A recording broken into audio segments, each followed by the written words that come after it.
أعوذ بالله من الشيطان الرجيم. بسم الله الرحمن الرحيم. هو الذي يصوركم في الأرحام كيف يشاء لا إله إلا هو العزيز الحكيم.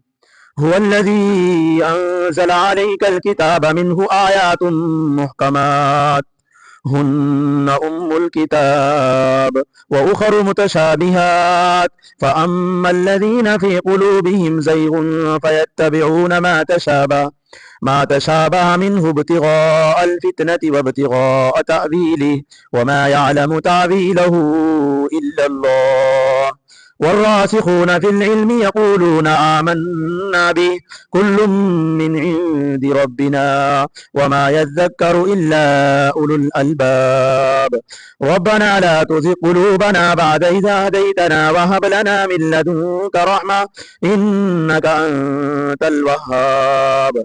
صدق الله ومولانا العلي العظيم وصدق رسوله النبي الكريم ونحن على ذلك لمن الشاهدين والشاكرين والحمد لله رب العالمين. بسم اللہ الرحمن الرحیم. شروع اللہ کے نام سے جو بڑا مہربان نہایت ہی رحم کرنے والا ہے. وہ یعنی اللہ وہ ایسی ذات ہے جو تمہاری صورتوں کو یعنی شکلیں ماں کے رحم میں بناتا ہے جس طرح چاہتا ہے. نہیں ہے کوئی عبادت کے لائق بجز اس کے وہ غلبے والا ہے وہ حکمتوں والا ہے.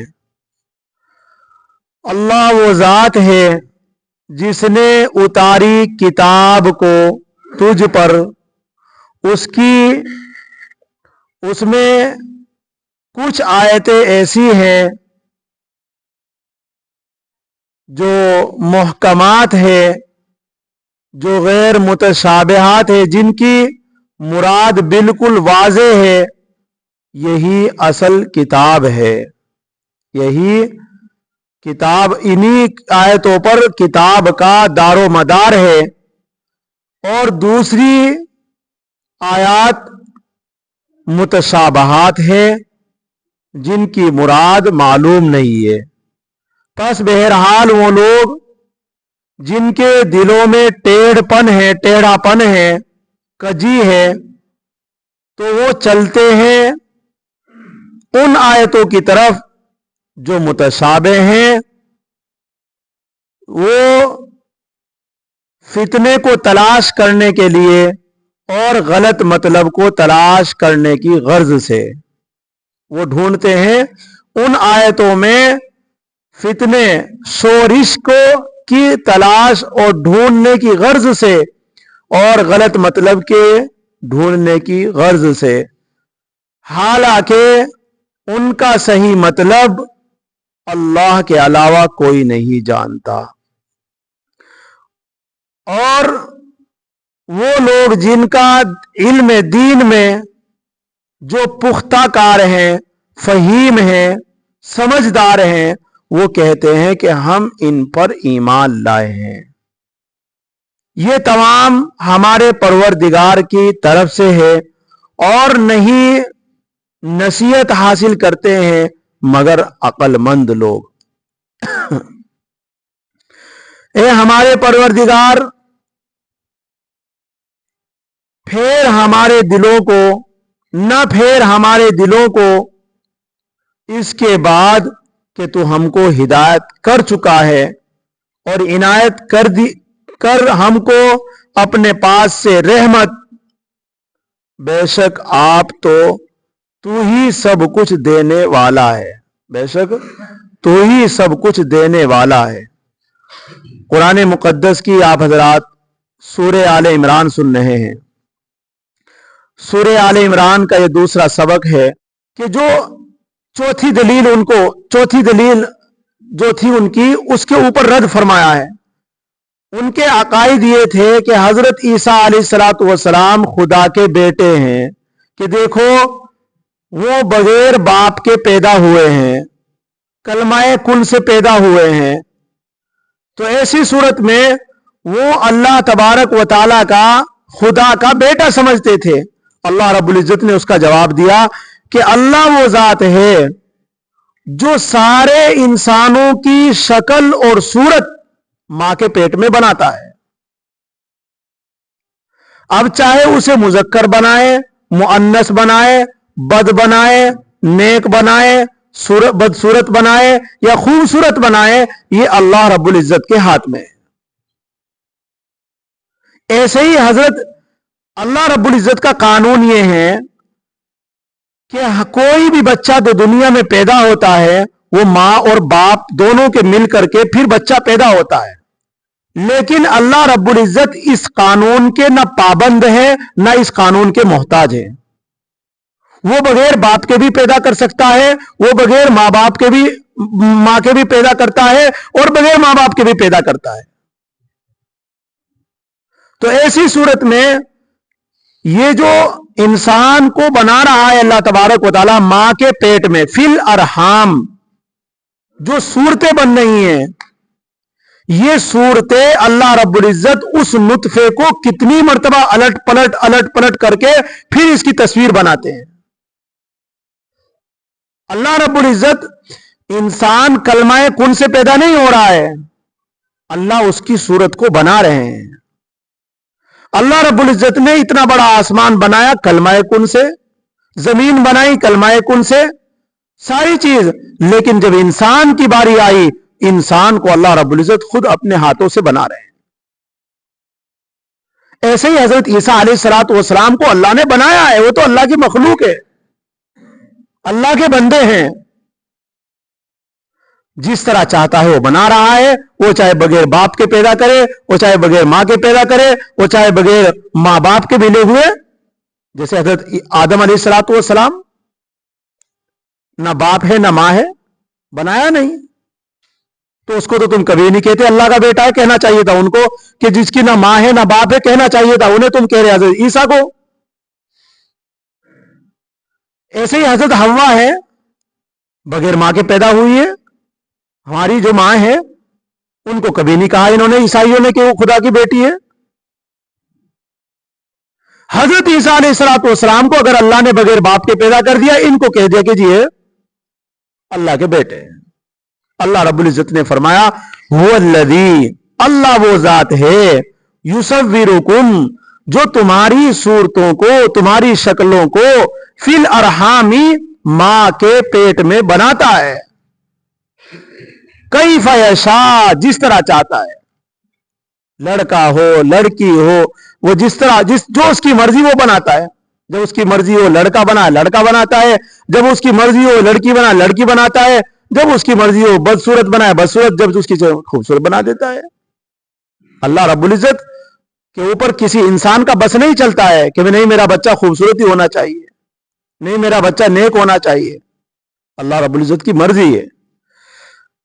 ला इलाहा इल्लाहु, जब अल्लाह तबारक व ताला, यानी जब ये दलील पेश की तो वो लोग हैरान हो रह गए, लाजवाब हो गए। वो 60 के 60 आदमी कुरान के इन जवाबात को सुनकर के हैरान शशदर हो गए, कोई जवाब ना बन पाया। तो फिर अल्लाह ने कहा कि फिर जब ये सारी चीज अल्लाह रब्बुल इज्जत, सारी चीजों को थामने वाला अल्लाह, हमेशा जिंदा रहने वाला अल्लाह, तौरात इंजील जबूर पैदा उतारने वाला अल्लाह, तो इंजील का तुमने गलत मतलब निकाला, उसको सही बताने वाली अल्लाह की किताब फुरकान जिसको कहा गया। ऐसे ही तुमने कहा कि वो तो बगैर बाप के पैदा हुए हैं और वो मां के पेट से पैदा हुए हैं, तो ये खुद ब खुद पैदा नहीं हो रहे हैं, कोई भी, अल्लाह उनको बना रहे हैं। कोई भी इंसान, कोई भी जो बनना है वो खुद ब खुद, ऐसा नहीं कि नुतफा है फिर गोश्त बन जाता है, फिर लोतड़ा बन जाता है, फिर उसकी सूरत बदल जाती है, ये खुद ब खुद नहीं हो रहा है, अल्लाह इसको बना रहे हैं, जो कुरान करीम की आयत कह रही। अल्लाह वो जात है जो तुम्हारी सूरतों को बना रहे हैं। तो फिर जब सारी चीज उसके हाथ में है तो फिर अल्लाह क्या कह रहे हैं, ला इलाहा, नहीं है कोई माबूद, नहीं है कोई इबादत के लायक, इल्लाहु बजुज उसके अलावा फिर कोई इबादत के लायक नहीं है। जब खुदा वही है, वहदहु ला शरीक लहू वही है, सब कुछ वही है, तो फिर इबादत भी उसी की जाएगी। हजरत ईसा की या हजरत उजैर की या किसी फरिश्ते की या किसी शैतान की इबादत नहीं की जाएगी। अल अजीज वो गलबे वाला है, वो जबरदस्त है, उसकी कुदरत बहुत बड़ी है। अल हकीम वो हिकमतों वाला है। हिकमतों वाला किस मुराद? वो बगैर बाप के पैदा करे या बगैर मां के पैदा करे या बगैर मां बाप के पैदा करे, वो हिकमत, उसकी हिकमतें हैं। वो अल्लज़ी, जब वो लोग लाजवाब हो गए 60 के 60 वफद, अगली आयत में फिर उन्होंने एक एतराज फिर ठोक दिया। क्या एतराज किया? उन्होंने कहा कि देखो, फिर कुरान में यूं कहा कि हजरत ईसा कलमाए कुन से पैदा हुए, रूहुल्लाह है। उन्होंने क्या कहा कि देखो, तुम्हारी कुरान कह रही है कि हजरत ईसा रूहुल्लाह है, कलिमाए कुन से पैदा हुए हैं, तो फिर हम तो यही समझते हैं कि जब वो कलमाए कुन से पैदा हुए, रूहुल्लाह है, अल्लाह की रूह है, तो फिर ऐसी सूरत में हम तो उन्हें इस वजह से अल्लाह का बेटा मानते हैं। अल्लाह रब्बुल इज्जत ने उसका जवाब दिया है, फरमाया कि देखिए, कुरान करीम के अंदर दो तरह की आयत हैं। कुछ आयत तो ऐसी हैं जिनके मतलब बिल्कुल जाहिर है, जिनके अंदर हुक्म अभी आपने सुने हैं कि सूरह बकरा में बहुत सारे अहकाम गिनाए गए, निकाह के, नमाज के, खर्च करने के, वालिदैन के, ये सारे हुक्म बिल्कुल वाज़ेह थे। तो एक तो आयत इस तरह की है कि हर आदमी उनके तर्जुमे से ही समझ जाएगा अल्लाह क्या कहना चाहते हैं, और कुछ आयत कुरान करीम की ऐसी हैं जिनमें जिनकी जो मुराद है वो छुपी हुई है, उनकी मुराद छुपी हुई है, वो मुतशाबे हैं, उनमें जो है इश्तिबा है, वो इंसान की फहम के ऊपर उनको छोड़ा गया है कि इंसान जिस इरादे से उनको, जिस अकायद के साथ उनको बयान करना चाहे, उस अकायद के साथ हो। अगर सही अकीदा अल्लाह की वहदानियत, अल्लाह की रुबूबियत, अल्लाह की ज़ात और सिफात को वो सामने अपने इल्म में रख करके जब उनका तर्जुमा करेगा या उनकी मुराद बताएगा, तो फिर वो वही बताएगा। और अगर किसी के जहन में अल्लाह की वहदानियत, अल्लाह के ज़ात और सिफात में शक हो, तो फिर इन आयतों का गलत तर्जुमा निकालेगा। इसलिए यूं फरमाया कि उन्होंने जो 60 नजरान की जो 60 आदमी आए थे, तो उन्होंने कहा कलमाए कुन और कलमाए रूहुल्लाह, हम इससे समझते हैं कि हजरत ईसा अलैहिस्सलातु वस्सलाम अल्लाह के बेटे हैं। कुरान करीम ने क्या जवाब दिया?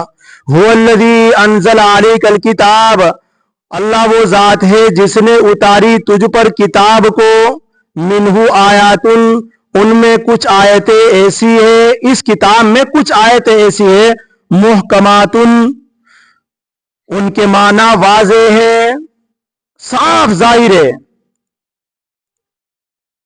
और वही असल है किताब की। असल क्या है? किताब की असल वही है, क्योंकि कुरान करीम अल्लाह के हुक्मों को बयान करने के लिए आया है। ज़कात, नमाज, रोजा, वालिदैन, अपने आप को गुनाहों से बचाना, अल्लाह का जिक्र करना, ये सारे अल्लाह के हुक्म है। नबी करीम सल्लल्लाहु अलैहि वसल्लम की इताअत करना, इन सारी चीजों को बताने के लिए आया है। तो असल मुराद वही है, वही आयतें हैं। हुन्ना उम्मुल किताब, फरमाया मिनहु आयातुम मुहकमातुन, कुछ आयतें ऐसी है जिनके माना वाज़े हैं, जाहिर है। हुन्ना उम्मुल किताब, और यही किताब की असल है, माँ है। उम्म के मैंने माँ, तो किताब की माँ है, यानी किताब की असल है, वो वही असल है।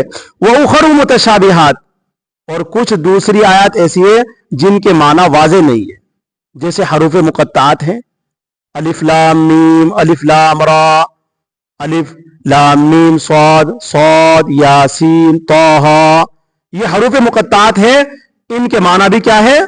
छुपे हुए हैं, इनकी मुराद जाहिर नहीं है, ना इनके माना को बताया गया, ना इनकी मुराद को बताया गया, बिल्कुल ये मुतशाबे आयात है। और कुछ आयत ऐसी है कुछ कलमे ऐसे हैं जैसे कलमा कुन, कलमा रूह अल्लाह। तो अल्लाह की रूह, अब इसमें क्या चीज छुपी हुई है, इनकी जो मुराद है वो छुपी हुई है, यानी अल्लाह ने अपनी रूह फूंक दी। अब अल्लाह ने अपनी रूह फूंक दी, सब में अल्लाह की रूह है, मैं बैठा हूं ये में भी अल्लाह की रूह है, आप बैठे अल्लाह की रूह है, सब के सब अल्लाह की रूह है। बस हमारा निस्बत क्या है, मां और बाप से मिली हुई। और हजरत ईसा अलैहिस्सलाम भी अल्लाह की रूह है, लेकिन वो बगैर बाप के हैं। मैंने आपको पहले बताया कि अल्लाह किसी कानून के पाबंद नहीं है। जब किसी चीज को करने पर आए तो वो किसी चीज के और किसी कानून के पाबंद और मोहताज नहीं है, वो बगैर सबब के भी काम को बना देते हैं। इंसान तो सबब का मोहताज है। तो इसलिए वो उखरू मुतशाबिहात, कुछ आयतें ऐसी है जिनकी मुराद जाहिर नहीं है, जिनके माना वाज़े नहीं है। फ़अम्मल लज़ीना फ़ी क़ुलूबिहिम ज़ैग़ुन, और मैंने आपको बता दिया मुतशाबिह कौन सी आयत, हरूफ मुक़त्तात, कलमा कुन जो हजरत ईसा के मानने वाले नजरान के ईसाई जो लेकर आए थे जो एतराजात, वो मुतशाबिह आयत है, कलमा कुन कलमा रूहुल्लाह। फ़अम्मल लज़ीना फ़ी क़ुलूबिहिम, बस बहरहाल वो लोग जिनके दिलों में कजी है, टेढ़ापन है। और टेढ़ापन क्या, हिदायत से जो अलग है। फ़यत्तबिऊन मा तशाबह मिन्हु इब्तिगाअल फ़ितनति व इब्तिगा तावीली, तो वो चलते हैं उन्हीं आयात की तरफ जिनकी मुराद जाहिर नहीं है।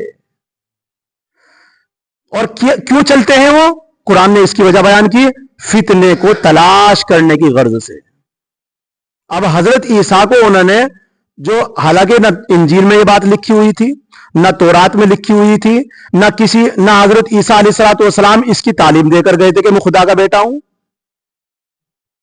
तो जब ये चीज उनके पास नहीं थी तो उन्होंने कुरान करीम के जरिए या कलमा कुल कलमा रूहुल्लाह के जरिए उन्होंने क्या मतलब निकाला कि वो खुदा के बेटे थे। अब इससे फितना फैल गया, क्योंकि खुदा का बेटा खुदा के जैसा होना चाहिए था। भाई जब किसी का बेटा होगा, जिसकी औलाद होगी, वो उसी मां बाप की तरह ही तो होगी। लेकिन हजरत ईसा तो इंसान थे, बशर थे, खाते थे, पीते थे, चलते थे, फिरते थे, अपनी जरूरत को पूरी करते थे। अल्लाह तो ऐसे नहीं है। अल्लाह खाने से पाक, पीने से पाक, वो किसी चीज के मोहताज नहीं है, ना वो किसी से, वो हमेशा जिंदा रहने वाले हैं, वो हमेशा सब चीज को थामने वाले हैं। तो हजरत ईसा क्यों नहीं फिर अपने आप को थामने वाले हुए, अपने आप को क्यों नहीं बचा सके यहूदियों से। जो उनके पीछे आ गए, अल्लाह ने उनको बचाया, ऊपर उठा लिया। लेकिन हजरत ईसा के मानने वाले तो ये कहते हैं कि उनको सूली दे दी गई, उनको कत्ल कर दिया गया। हमारा अकीदा ऐसा नहीं है। हम तो ये कहते हैं हजरत ईसा अलैहिस्सलाम जिंदा है, आसमानों पर है, कयामत के करीब आएंगे, नबी करीम सल्लल्लाहु अलैहि वसल्लम के उम्मती बनकर आएंगे। और आंख तो तभी खुलेगी इन ईसाइयों की। ये लिखा किताबों के अंदर, ये सारे ईसाई जितने हजरत ईसा को मानने वाले हैं, उस वक्त सब कलमा पढ़ लेंगे, सब मुसलमान हो जाएंगे। यहूदी तो जलते ही है पहले से, उनको कत्ल करेंगे। अगर किसी दरख्त के पीछे भी छुपा होगा तो बताएगा कि मेरे पीछे यहूदी छुपा हुआ है, इसको कत्ल करो, दरख्त भी बताएगा। क्यों, तो वो हजरत ईसा अलैहिस्सलाम के दुश्मन है और वो ईमान नहीं लाएंगे, तो इसलिए उनको कत्ल होना पड़ेगा। क्योंकि सारी दुनिया को मुसलमान होना है एक मतलब, हर कच्चे पक्के मकान में अल्लाह का कलमा दाखिल होकर रहेगा। तो इसलिए फरमाया फ़यत्तबिऊना, और इंशाअल्लाह बहुत अब भी बहुत पैगाम चल रहे हैं, दूर दूर तक जमातें चल रही है। किसी जंगल को छोड़ा, ना किसी बयाबान को छोड़ा, ना किसी एक घर भी अगर जंगल में है उसमें भी वहां भी अल्लाह के दीन की दावत पहुंच चुकी है। अगरचे वो मुसलमान नहीं हुए हैं, लेकिन दावत हर जगह पहुंच चुकी है, दुनिया के कोने कोने तक। और इंशाअल्लाह मुसलमान भी ये सब होंगे, बस यहूदी नहीं होने के, इसलिए उनको कत्ल किया जाएगा। फ़यत्तबिऊना, तो लोग जो है कलमा कुर और कलमा रूहुल्लाह से जिनकी मुराद उनको मालूम नहीं, तो क्या करते थे, वो फितना तलाश कर लिया उन्होंने। क्या फितना, हजरत ईसा को अल्लाह का बेटा कहने लगे। वो इब्तिगा तावीली, और इन आयात का और इनका आयात का गलत मतलब बताना शुरू कर दिया कि देखो मुसलमानों की कुरान में भी लिखा है कलमा कुर कलमा रूहुल्लाह। उन ईसाइयों ने ये पढ़ानी पट्टी शुरू कर दी कि इंजील में तो था ही, उन्होंने कहा कि देखो मुसलमानों की कुरान में भी है, محمد صلی اللہ علیہ وسلم جو آخری نبی ہے ان کے قرآن میں بھی کلمہ کن اور کلمہ روح اللہ لکھا ہوا ہے، کلمۃ اللہ۔ اللہ رب العزت نے اس کا جواب دیا ہے، ان چیزوں کا جواب دیا ہے کس انداز میں؟ یوں کہا کہ اللہ تبارک و تعالی نے فرمایا ان ہوا الا عبد انعمنا علیہ، کہ حضرت عیسیٰ علیہ الصلوۃ والسلام نہیں ہے وہ مگر ایک بندہ ہم نے اس پر انعام کیا۔ یہ قرآن کی آیت ہے۔ ایسے ہی فرمایا ان مثل عیسیٰ عند اللہ کمثل آدم خلقہ من تراب، کہ بے شک عیسیٰ علیہ الصلوۃ والسلام حضرت آدم علیہ الصلوۃ والسلام کی طرح ہیں، یعنی جس طرح وہ ماں باپ کے بغیر پیدا ہوئے حضرت عیسیٰ باپ کے بغیر پیدا ہوئے ہیں۔ اور اللہ کہتے ہیں خلقہ من تراب، ہم نے اس کو پیدا کیا مٹی سے۔ جو قرآن صاف جواب دے رہا ہے۔ ایسے ہی فرمایا ذالک عیسی ابن مریم، عیسی ابن مریم قول الحق حق الذی فیہ یمترون ما کان للہ ان یتخذ من ولد سبحانہ، اللہ اولاد سے پاک ہے، اس نے کسی کو اولاد نہیں بنائی ہے۔ جب اللہ خود کہہ رہے میں نے کسی کو اولاد نہیں بنائی ہے تو یہ کیسے کہہ رہے ہیں عیسائی کہ خدا کا بیٹا ہے؟ اللہ تو صاف بتا دیا ہے اللہ رب العزت نے کہ میرے کوئی اولاد نہیں بنائی، میری کوئی اولاد ہی نہیں ہے۔ یہ تو عیسیٰ مریم کے بیٹے ہیں، قول الحق، اور وہ حق ثابت ہو چکا، وہ قول، وہ بات جس میں وہ لوگ شک کر رہے ہیں کہ ما کان للہ ان یتخذ، نہیں اللہ کے لیے ہے یہ کہ بنائے من ولدن کوئی اولاد، سبحانہ اس کی ذات پاک ہے اولاد سے۔ تو صاحب بتا دیا اللہ رب العزت نے، اب تو کوئی الجھن نہیں ہے، ان کا جواب دے دیا۔ تو فرمایا وما یعلم تأویلہ الا اللہ، حالانکہ اس کا صحیح مطلب یعنی ان کلمہ کن، کلمہ روح، یہ روح اللہ جو یہ اس طرح کی آیات کے لفظ ہیں، ان کا صحیح مطلب اللہ کے علاوہ کوئی نہیں جانتا۔ ہاں جانتے ہیں، کون؟ والراسخون فی العلم، جو علم میں مضبوط ہے، عقائد میں مضبوط ہے، جو اللہ کو واحد مانتے ہیں، اس کی ذات اور صفات کو انہوں نے دیکھا نہیں ہے، بالکل عقائد ان کے ایسے ہیں جو اپنے دین میں علم میں مضبوط ہیں۔ یقولون آمنا بی، بس وہ اتنی بات کہتے ہیں کہ الف لام میم یا کلمۃ اللہ، کلمہ روح اللہ، یہ ہم اس پر ایمان رکھتے ہیں، بس۔ صحیح علم اور صحیح دین والا صرف یہ کہے گا بھائی مجھے معلوم نہیں اس کے بارے میں، مجھے یہ پتا ہے کہ میرے اللہ کا کلام ہے، بس۔ اگر کوئی آپ سے جھگڑنے لگے قرآن کی کسی آیت کے بارے میں، بس اسے یہ کہہ دو بھائی یہ اللہ کا کلام ہے، بس میں اتنا جانتا ہوں اور کچھ نہیں جانتا، اور سلام۔ تو صحیح علم، صحیح عقائد والے، جن کے علم میں مضبوطی ہے، جو تعلیم سنتے ہیں حدیث کی، اپنے علماء کے ساتھ بیٹھتے اٹھتے ہیں، وہ یہی بات کہیں گے جب ان کے قرآن کی بات میں کوئی الجھے گا کہ بھائی یہ اللہ کا کلام ہے، اس کے بارے میں نہیں بولنا چاہیے، بس ہمارا اس پر ایمان ہے۔ کل من عند ربنا،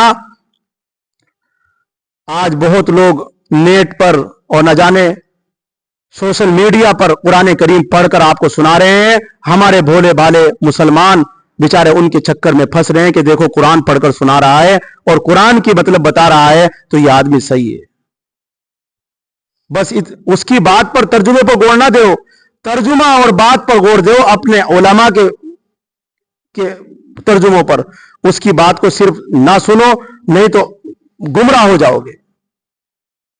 اس لیے اتنا دھیان رکھنا ہے کہ یہ اللہ کا کلام ہے بس، اور آگے نہیں کچھ سوچنا ہے۔ اس کے بارے میں اگر پوچھنا تو اپنا کسی عالم سے پوچھنا ہے کہ میں نے فلاں آدمی سے نیٹ پر یا میں نے موبائل پر یہ بات سنی ہے، کیا جی یہ بات صحیح ہے؟ پوچھو، اس کے بعد اپنے دل میں اس کو جگہ دو۔ کل من عند ربنا، وہ تمام کے تمام کہتے ہیں یہ ہمارے پروردگار کی طرف سے ہے۔ وما یذکر الا اولو الالباب، نہیں نصیحت حاصل کرتے مگر عقل مند، یعنی ان باتوں کو کون سمجھتا ہے؟ جو اللہ رب العزت نے عقل میں اور جن کے ذہن و دماغ میں اللہ تبارک و تعالی نے صحیح ہدایت دے دی ہے۔ الحمدللہ اللہ رب العزت نے ہمیں صحیح نہج پر کام کرنے کا موقع دیا۔ اور صحیح مذہب اور صحیح مسلک میں اللہ رب العزت نے ہمیں پیدا فرمایا ہے. جو ہدایت ہمیں ملی ہوئی ہے اس ہدایت کو مضبوطی کے ساتھ پکڑو. مسلک اہل دیوبند بہت اچھا مسلک ہے. یہ قرآن و سنت کا ترجمان مسلک ہے. نہ اس میں یہ بہت ایک دم سے غلو ہے اور نہ اس میں یہ کہ ہلکا پن ہے. درمیانی راستہ جو اختیار کرتے ہیں وہ اہل دیوبند والے ہیں. اس لیے کیا کہتے ہیں کہ قرآن کریم اترا عرب میں، پڑھا گیا مصر میں اور سمجھا گیا ہند میں. ربنا لا تزغ قلوبنا بعد إذ هديتنا وهب لنا من لدنك رحمة إنك أنت الوهاب. اور اس بات کا آپ کو میں ایک واقعہ آپ کو بتا دوں. لکھا ہے کہ عرب کے اندر ایک مرتبہ بہت بڑی کانفرنس ہوئی. 3 دن کی کانفرنس تھی. کس بات کو لے کر؟ اس وقت جو ہے جتنے بھی صحابہ کرام کی قبروں پر قبے بنے ہوئے تھے یا کسی بھی قبر کے اوپر قبے بنے ہوئے تھے، وہاں کی حکومت نے اعلان کیا تھا کہ سارے قبوں کو ڈھا دیا جائے. کسی کی بھی قبر پر قبہ نہ بنا ہوا. آپ اس لیے دیکھیں گے وہاں جا کر عرب میں کسی کی قبر پر کوئی قبہ نہیں، چاہے کوئی کتنا بڑا صحابی ہے، کتنا بڑا ولی ہے، یہ جو مزار بولتے ہیں جن کو. پھر باری آئی تھی نبی کریم صلی اللہ علیہ وسلم کے روضہ اقدس کی. تو اس میں علماء کی میٹنگ بلائی گئی اور پوری دنیا کے عالموں کو اکٹھا کیا وہاں کی حکومت نے، اور 3 دن کانفرنس چلی. پہلے دن جس کا نمبر تھا انہوں نے بیان کیا، انہوں نے دلائل پیش کیے، پھر اس کے بعد دلائل پیش کیے، پھر اس کے بعد دلائل پیش کیے. آخر میں جب کانفرنس کو ختم ہونا تھا تو ان کانفرنس میں دیوبند کے عالموں کا ہی نمبر تھا. اور شاید کہ میں آپ کو، میرے ذہن میں یہ بات ہے کہ مولانا کفایت اللہ، مفتی کفایت اللہ نور اللہ مرقدہ وہاں موجود تھے، اور مولانا اشرف علی صاحب تھانوی نور اللہ مرقدہ وہاں موجود تھے، یا اور کوئی عالم تھے. بہرحال دارالعلوم کے کوئی ترجمان تھے، عالم تھے صحیح، جو وہاں پر موجود تھے. تو ایسی صورت میں پوری رات سجدے میں پڑے رہے، الہی یہ حدیث مجھے سمجھا دو، یہ حدیث مجھے سمجھا دو. پوری رات دعائیں کری.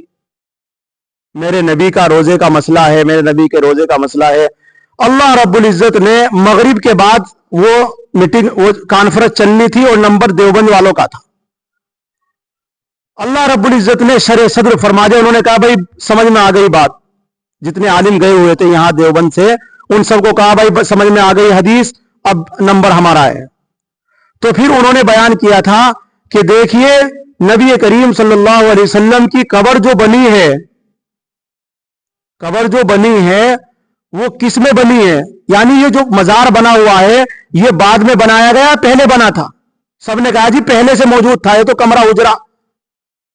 کہ پھر اگر پہلے سے موجود تھا تو اس کا مطلب یہ ہے کہ یہ ڈھایا نہیں جائے گا، اور اگر بعد میں بنا ہے تو اس کو ڈھا دیا جائے گا.